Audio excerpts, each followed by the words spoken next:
Hai semuanya, balik lagi bareng Dwi Suryani di channel kesayangan kalian, Mochin Stories. Suamiku tuan dispenser.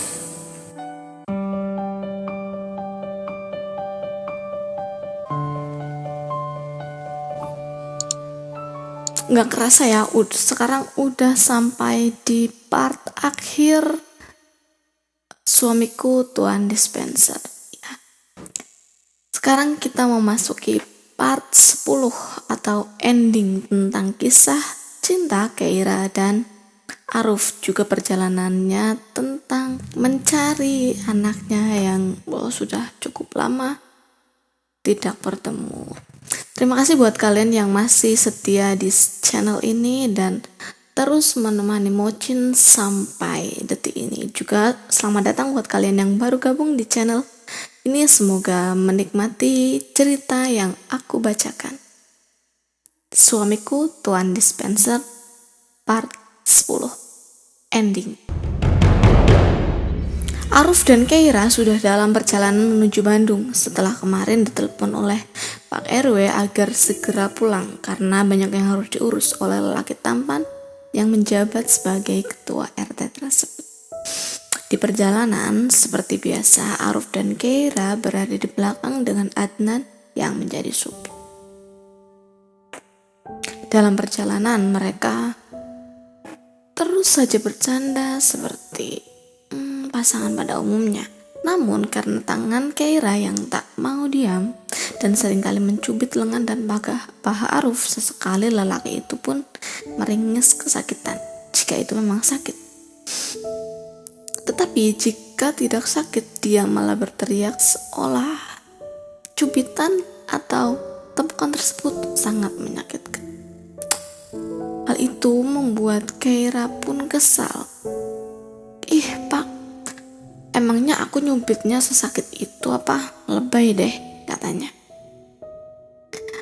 Keira kesal sambil manyun seperti biasanya. Namun dengan cekatan Aruf merangkul Keira dan memberikan gadis itu sebuah pelukan. Cukup lama dan lelaki bernama Aruf itu membiarkan gadis yang sangat dia sayangi tenggelam dalam pelukan. Dan dada bidang Aruf pun memang terbukti semenenangkan itu bagi Keira.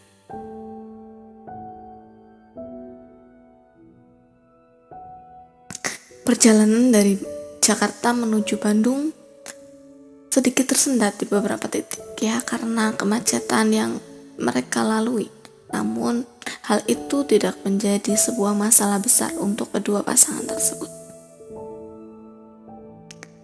Setelah lama di perjalanan, akhirnya Aruf dan Keira sampai di Bandung atau tepatnya di Kabupaten Bandung.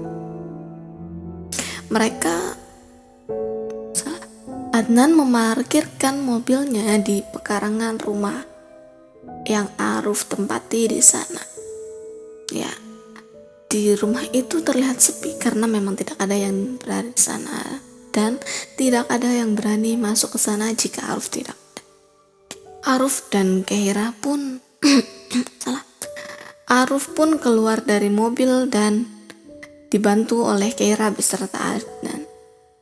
Dia memang masih memakai kursi roda karena kakinya yang tertembak waktu itu belum pulih benar, juga dengan bahunya yang kena tembak sama dia.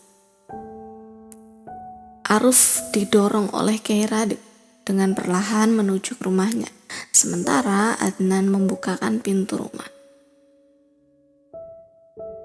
Mereka berdua masuk ke dalam rumah dan Adnan sendiri sedang sibuk membawa barang-barang yang Aruf siapkan di garasi. Ya, sebagian besar adalah oleh-oleh dari Solo, juga sebagian besar ada yang dari Jakarta untuk tetangga-tetangga mereka.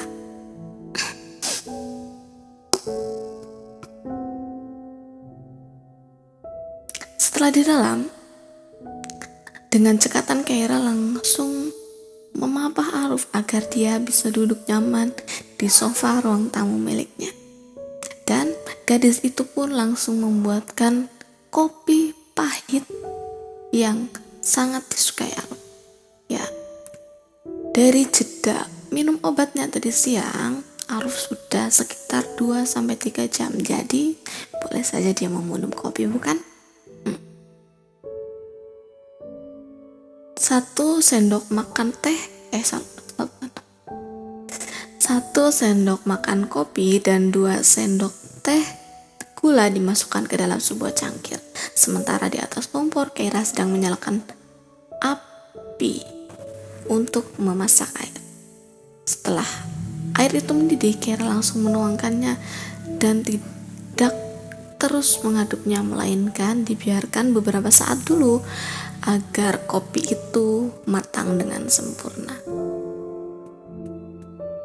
Setelah dirasa matang sekitar 1 menit, Keira mengaduk kopi tersebut dan membawanya ke Aruf. Tanpa disangka, karena tadi tetangga melihat Aruf dan Keira masuk, tetangga pun langsung mengerumuni mereka, langsung datang ke rumah Aruf. Apalagi ketika melihat sang ketua RT itu pulang dalam keadaan tidak baik-baik saja, yaitu dalam kursi roda dan penuh perban.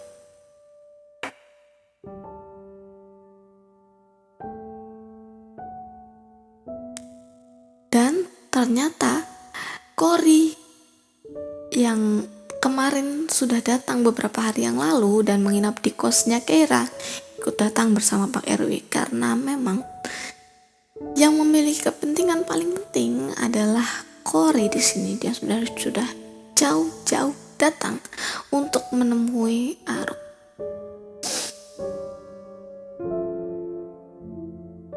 Namun ternyata yang datang bukan hanya Pak RW dan si Cory itu, tapi Teh Yuni dan ibu-ibu tetangga di sana ikut datang. Tentu saja mereka cemas. RT yang tampan kesayangan mereka terkena musibah dan bahkan sampai tidak bisa jalan. Ketika Keira baru aja datang ini ke ruang tamu, Keira melihat di kiri dan kanan Aruf ada ibu-ibu yang tengah menanyai Aruf dengan kekepoan maksimal. Ya, bagaimana tidak? Sebuah perban terpampang nyata di bahu Aruf, dan lelaki itu hanya menggunakan singlet saja untuk saat ini.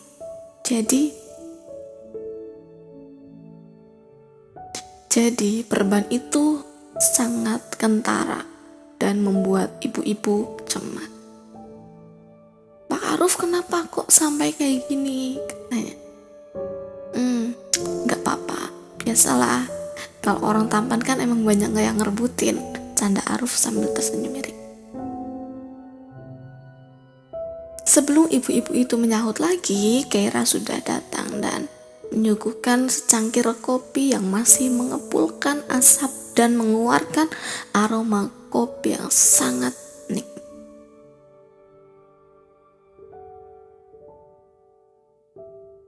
Wah, ternyata ibu-ibu ada di sini juga. Mau aku buatin kopi atau teh, ibu-ibu? Kata Keira dengan sangat ramah. Kayaknya nggak usah deh. Aku cuma mau lihat Pak Aruf yang udah datang, tapi kelihatannya dia nggak baik-baik aja, kata Yuni. Oh, nanti biar aku yang rawat Pak Aruf semuanya. Jadi kalian nggak usah khawatir ya, kata Keira. Padahal di dalam hati Keira yang sangat dalam ada sebuah kedongkolan yang teramat sangat. Bagaimana nggak dongkol ya? Soalnya calon suaminya malah dikerubutin ibu-ibu komplek. Tapi untuk saat ini Keira tetap berusaha dengan sangat baik agar tetap tenang. Setelah beberapa saat, sekitar 10-15 menit, ibu-ibu ada di sana. Akhirnya Pak RW pun membuka suara dan meminta ibu-ibu itu untuk pergi. Ibu-ibu, mungkin Pak Arufnya mau istirahat dan saya juga ada kepentingan di sini yang ibu-ibu sebenarnya tidak perlu tahu. Jadi sebaiknya ibu-ibu pulang ya. Sepertinya suami ibu-ibu sudah menunggu untuk masakan ibu-ibu yang sangat lezat itu. Kata Pak RW mencoba merayu para ibu-ibu agar cepat keluar dari rumah Aruf dan dia cepat menyelesaikan urusannya.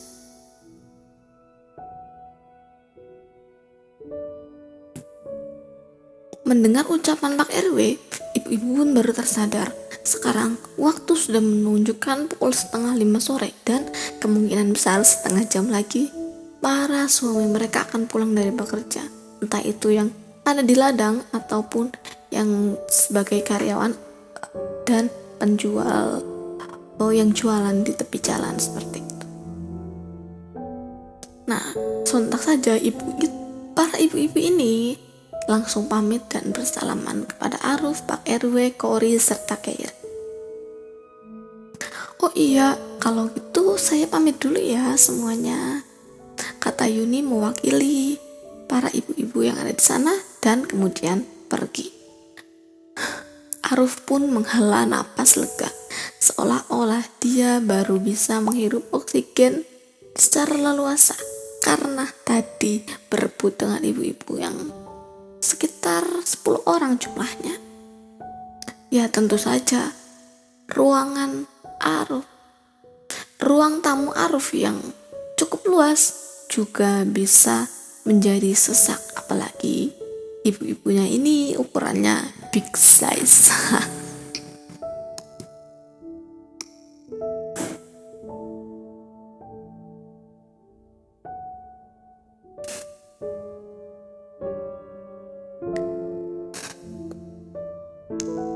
Pakai Aruf, saya kesini sebenarnya banyak yang ingin saya sampaikan kepada Anda, tetapi karena ada tamu di sini, jadi saya mempersilakan Nak Kori untuk berbicara terlebih dahulu.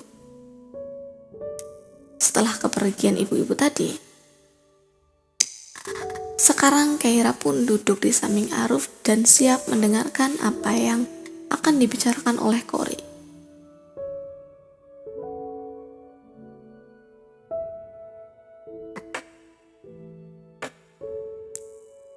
Baiklah, silakan. Silakan. Siapa namanya sih? Oh ya, Kori. Silakan Kori, kalau mau ada kepentingan apa, silakan disampaikan kepada saya, kata Aruf. Baik Pak, sebenarnya saya diberikan surat ini oleh ibu saya agar menunjukkan kepada Anda, dan banyak selebaran yang menunjukkan kalau Anda sedang mencari saya, kata Kori. Maksud Anda siapa? Aruf pun terlihat bingung karena dia merasa tidak mencari gadis itu, tapi dengan perlahan pun dia menerima sebuah surat yang diajukan oleh Kori tersebut. Dengan perlahan dia membacanya dari baris per baris, yang ternyata sebuah kejutan dirasakan oleh Aruf. Surat itu dari mantan kekasihnya dulu. Entah dari mana dia mendapatkan alamat di sini, di rumah Aruf. Perlahan air mata Aruf pun menetes. Keira yang di sampingnya juga ikut meneteskan air mata karena sebegitu sedihnya isi dalam surat itu. Dan ternyata mantan dari Aruf ini sudah meninggal dunia karena terkena kanker payudara.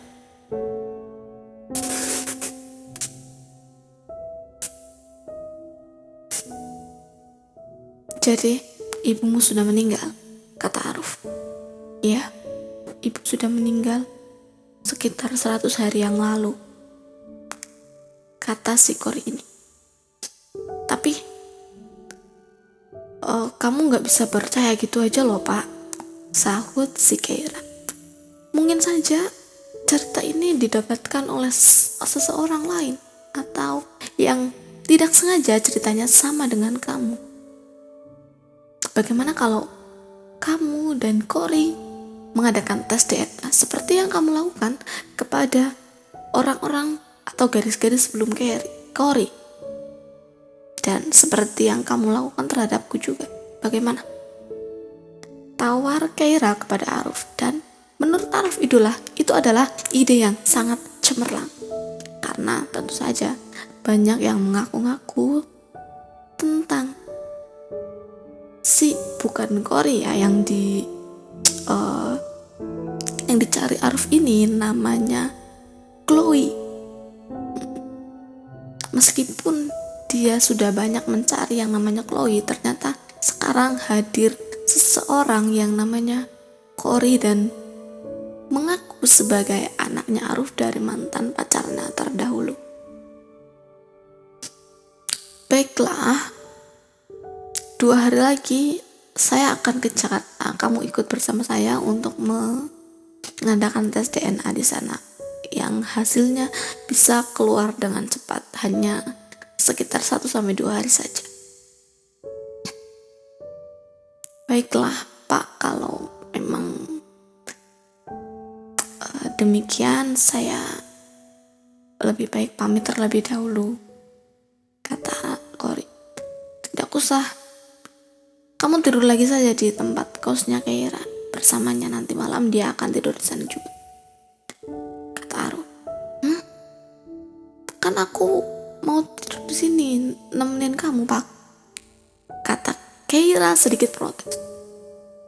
Kita belum menikah Kay, kamu jangan tidur di sini. Aku di sini masih ada Adnan, dia ada di belakang. Keira pun memanyunkan bibirnya seperti biasa. Ya udah deh, nanti malam aku tidur sama Cory, katanya. Permasalahan, sebenarnya bukan permasalahan. Satu kepentingan yang harus Aruf hadapi telah selesai dan menemukan titik terang jika akan dilaksanakan tes DNA untuk Cory dan Aruf lusa. Dan sekarang Cory diantar oleh Keira untuk pulang, dan juga kemungkinan Keira tidak akan kembali lagi ke rumah Aruf karena sudah dimandati oleh Aruf agar menemani Cory di tempat kos. Tentu saja si Keira sudah membawa banyak bekal makanan dan cemilan dari kulkas Aruf.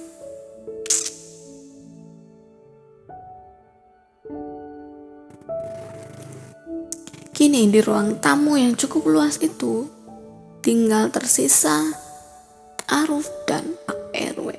Mereka berdua mulai membincangkan tentang apa saja yang ditinggalkan, apa saja yang terjadi ketika Aruf tidak ada di rumahnya. Banyak hal yang perlu Aruf benahi untuk kali ini.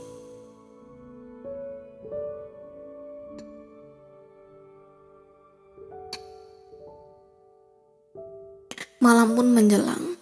Memang benar, Keira tidak kembali ke rumah Aruf, tetapi mereka berdua terus saja mengobrol melalui video call tentang bagaimana konsep yang akan dilakukan ketika nanti di hari pernikahannya dan lain sebagainya, tentang venue pernikahan, tentang di mana akan diadakan dan lain sebagainya. Keira yang sedikit tomboy tentu saja ingin dijadikan sangat anggun oleh Aruf di pernikahannya yang kedua ini. Namun ada sebuah sisi gelap yang tidak diketahui oleh siapapun kecuali oleh Keira dan Aruf, yaitu tentang mantan istri dari Aruf. Mantan istri ini bukan mantan kekasihnya yang dulu dipaksa untuk putus, melainkan istri yang dijodohkan dengan Aruf oleh orang tuanya dulu dengan dalih bisnis keluarga yang pada akhirnya bisnis keluarganya juga hancur. Karena ini udah mau part ending, maka aku akan membuka kenapa Aruf dan menjadi duda seperti sekarang. Ya, Aruf sudah terkenal dengan tangan dinginnya. Dan seperti yang kalian tahu, Aruf ini punya banyak sekali anak buah.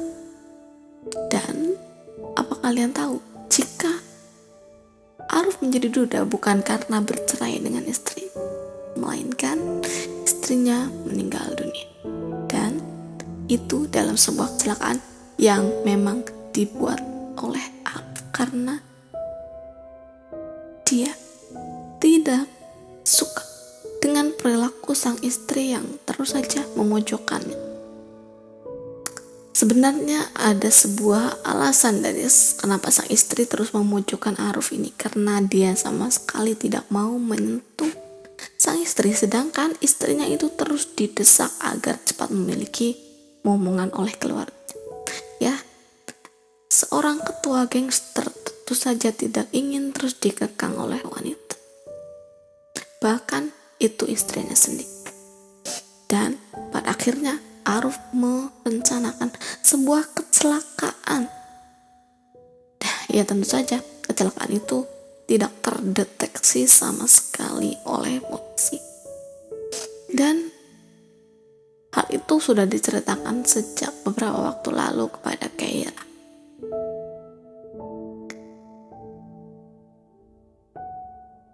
Awalnya Keira sedikit ngeri karena Aruf saja mampu membunuh.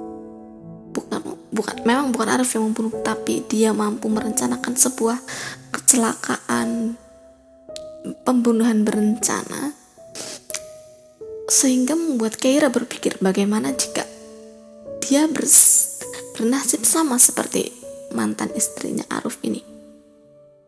Namun Keira juga sebarbar itu. Dia bahkan pernah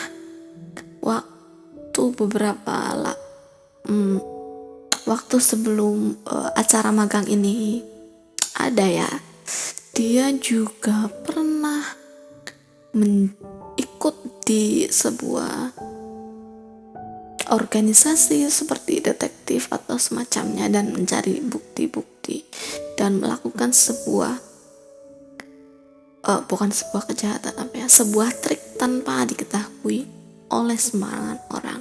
Ya, seperti itulah latar belakang Aruf dan Keira. Kemungkinan jika mereka menikah nanti ada bakal seru ya, karena yang satu gangster, yang satu pernah jadi detektif, meskipun itu hanya di sebuah komunitas.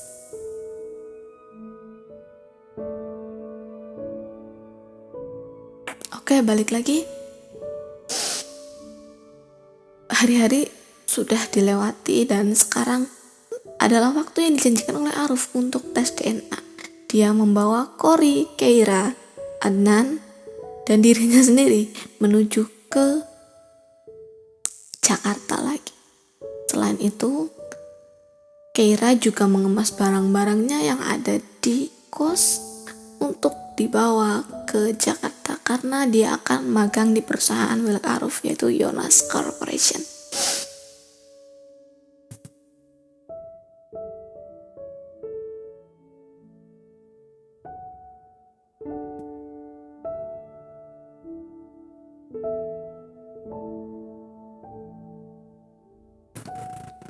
Singkat cerita, Aruf dan Keira serta Cory sudah sampai di rumah sakit. Ya, rumah sakit yang sama tempat orang tua Keira dirawat, ibunya Keira dirawat. Dan ayahnya Keira masih setia menunggu ibunya Keira. Dan masalah cuti itu tidak dipermasalahkan oleh Aruf. Meskipun ayahnya Keira ini tidak mengetahui sama sekali jika tempatnya bekerja itu adalah milik calon penentu. Semakin misterius akan semakin menyenangkan, bukan?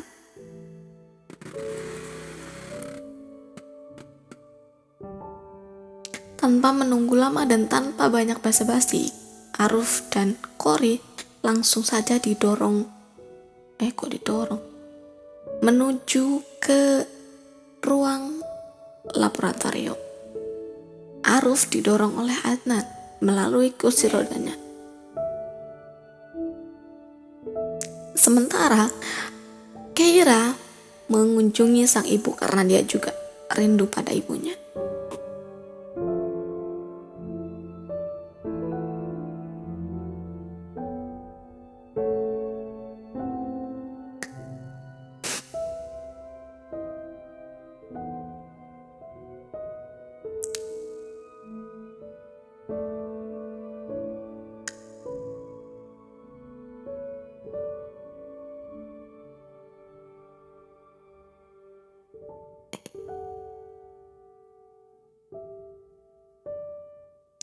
Tes DNA berjalan cepat, dan selama Cory di Jakarta, dia tinggal di rumah Keira, dan Keira pulang karena dia tentu saja harus berangkat magang ke Yunus Corporation.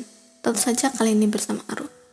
Aruf mengecek semua yang ada di Yunus Corporation, sementara Keira bekerja sebagai anak magang di sana.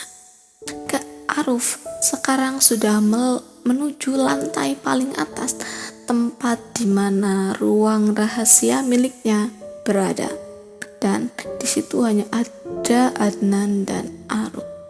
Aruf mengecek banyak sekali berkas yang harus dia teliti dan dia tanda tangani untuk banyak saham yang harus dibagi-bagi atau ada yang sebagian dibeli dan dijual olehnya ketika saham itu dirasa sudah tidak menguntungkan. Sehari dua hari hal itu berjalan seperti biasa dan tidak ada yang serius sama sekali, kecuali hari ini, yaitu di mana tes DNA tersebut keluar.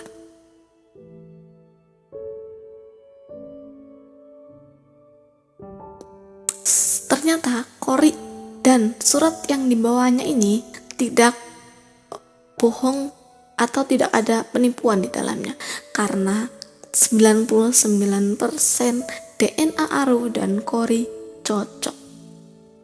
Memang kata si mantannya Aruf ini, mantan pacarnya, dia sengaja mengubah nama Chloe menjadi Cory karena dia ingin menyembunyikan identitas anaknya tersebut. Namun karena si ibunya Cory ini menderita kanker dan dia tidak bisa hidup lama dan mencukupi kebutuhan Cory yang makin lama makin membengkak, dan juga Cory sudah mempunyai pacar dan akan ingin segera menikah dan butuh wali, tentu saja akhirnya mereka berdua dipertemukan. Perjalanan panjang Aruf mencari anaknya sudah mencapai titik terang, dan Cory adalah Chloe yang diganti namanya. Sontak saja Aruf berdiri dengan susah payah dan memeluk anaknya dengan sangat erat.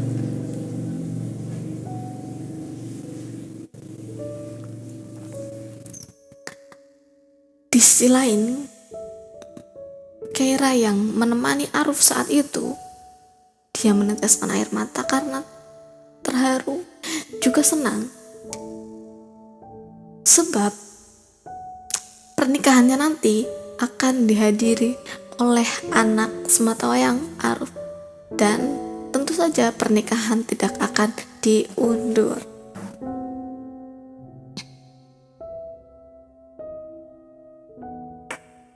Cory dan Keira semakin dekat karena memang jarak usia mereka tidak terlalu jauh dan bisa menjadi seperti seorang sahabat.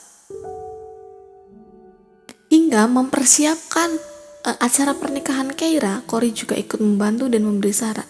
Dan nyatanya Keira sekarang sudah dirias dengan sangat cantik dan anggun karena pilihan dari anak Aruf tersebut.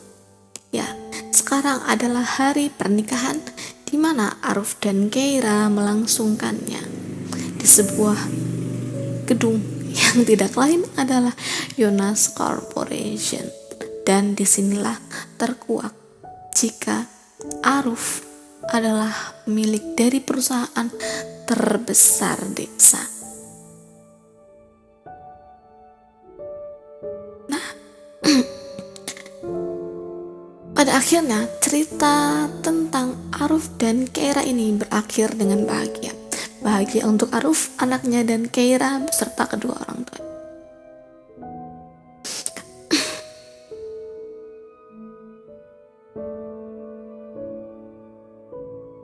Bagaimana?